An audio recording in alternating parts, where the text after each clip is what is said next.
Let's get her done. Compression test. Suzuki FA50. Again, we hold the clutch. Here, kicker is down. This one needs some WD or silicone lube or something. And then begin to kick. Give 5 kicks here. Again, holding the clutch. In. Kick.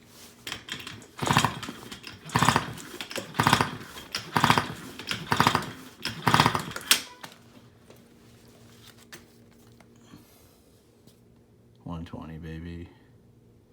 Give it a bleed. Do it again. Just to be sure if the Penske's wrong. Again, hold the clutch. Try to do it from up here. In. Kick.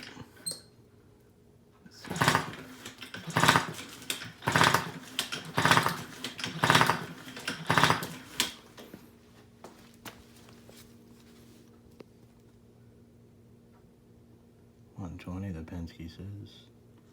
Just to be sure. Why not one more? Just because I like that angle a lot. Hold the clutch in for the Suzuki. Make sure your key's in. Mine's not in.